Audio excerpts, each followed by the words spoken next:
Good Saturday morning, everybody. It is March 1st. Can you believe that? We're like in the third month of this year already.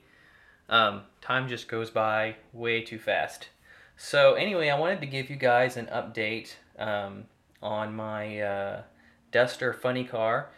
This is the Tom the Mongoose McEwen funny car that I introduced to you guys a few weeks ago. And so I wanted to show you guys kind of where I'm at on it.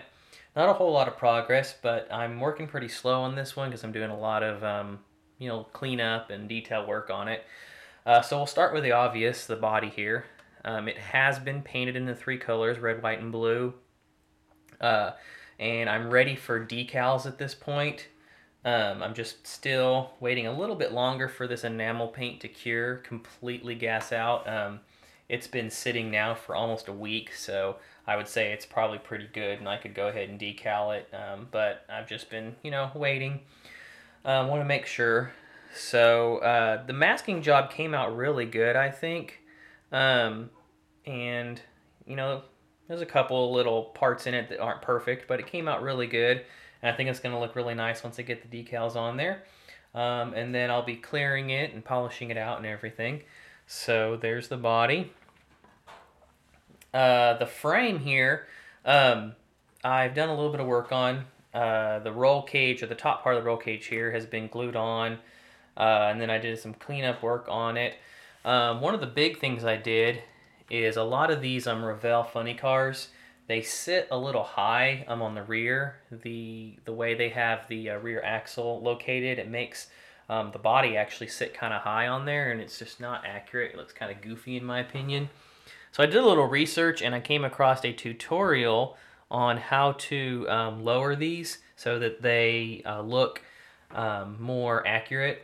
And so basically what you do is if you look on the back, let me see if I can get this in a little closer for you guys.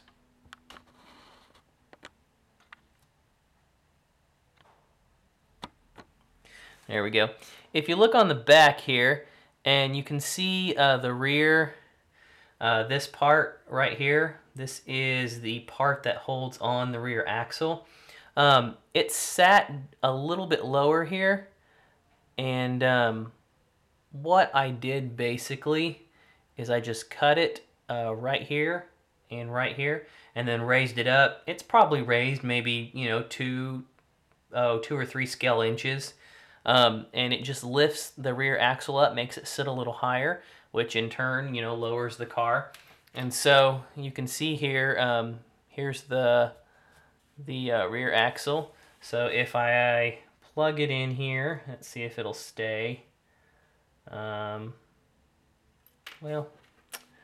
doesn't want to stay too well. Let's see if I can hold this with my finger. Anyway, yeah, there you go. You can see that the rear axle just sits in there like that, but it makes it sit up higher, and it will in turn make it look the proper ride height. So that's all I have done with the frame so far. I've not done anything else. It's pretty close to the point where I'm going to paint it. I just got to add a couple of details to it, things that need to be glued on, and then I will be painting it. Been working on the block, and for the moment I just have it mocked up. It's kind of held together right now, actually with a little bit of white glue. It's kind of what I use to mock stuff up, because the white glue can just be picked right off. You just put a couple of dabs, and surprisingly it holds pretty strong. This main part of the block is all glued together, but the blower and the valve covers here, they're just held on with a little bit of Elmer's glue. And it lets me, position it inside of the frame and everything so I can see what it looks like. I de-chromed some of the stuff. Front axle was de-chromed, and there's a few other various parts. The intake, blower intake, bell housing was de-chromed, so was the firewall. So was the fire extinguishing system. Those have all been de-chromed. The bell housing, I don't know, some of this scale chrome to me just doesn't look right. And then when you look at some 1-1 pictures of these funny cars, some of the stuff that they have in chrome, on a lot of them isn't in chrome. And one thing I found hard was finding a lot of pictures of the McEwen Duster, especially this particular one. There's a lot of them out there, but not the particular one that's this model. So I've just been doing some guesswork on it. So it's going to be a little bit of my own, creative touches on it as well.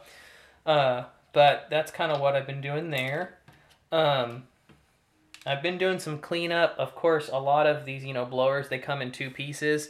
So I've put the 2 pieces together and puttying around the edges, and then I've already got that sanded and pretty much cleaned up, as well as the rear axle. It was a 2-piece rear axle, so I've gotten that together and sanded and cleaned up. Gas tank, filled in a couple of the location holes on it just because how I'm going to be running the plumbing and everything isn't going to be exactly how the kit had it set up. And then your drive shaft. This is the drive shaft that came with the kit, and it's not a bad one, but it just doesn't line up very well. And I didn't feel like really messing with it and trying to get it to line up. Just wasn't really molded that well or anything. So what I did is, didn't take me very long, but I just made my own drive shaft. I'm out of aluminum tubing and then a little bit of evergreen sheet, and just made it so that it looked, pretty much exactly like, if you can see there, let's see, pretty much exactly like the kit one. It's a little bit beefier actually, but it stays true and round and everything. So it all matches up really nice once you get it all together. Let's see if I can show you here what this is going to look like. Well, it will connect to your rear axle, and then you've got your blanket right here. That will connect on the other end, and just for illustrative purposes, you can see there that what it's going to look like once it's together. So I think that came out pretty nice. I have my tires sanded already, and I sanded both the the actual tread, and I sanded the sidewall a little bit just to give them a little more of a used look. I don't want this to just be a trailer queen. It's going to be pretty nice, but I don't want it to be just a trailer queen. I'm thinking more of maybe like a modern day rebuild of the kit. Somebody bought the old kit, or the old car, and kind of redid it, and but it still ran on the track a little bit here and there, more of like a show car, but it's still used somewhat. Then if you guys remember from my last video, just inside of here, I've got all of my little fittings painted. This isn't all of them. This is just some of the ones I'm going to start with. I've got those painted and ready for my oil lines that obviously I will not be running anytime soon. That'll be once I get the motor completely finished. So right now I'm trying to decide how I want to do the fire suppression system. These are the fire, or this is the fire bottle that came with the kit, and it sits actually on the steering column. And it's a pretty decent fire bottle, but again, just some really bad fit issues, and it's not lining up. So I'm not exactly sure what I'm going to do with that. And I have an extra one here that I may chop up and do something with. I'm not sure. So wheels are pretty nice. I'll probably do a dull coat on them and go from there. So anyway, that's pretty much where I'm at on the Duster. Have not gotten a lot done to it, like I said earlier, but it's coming along.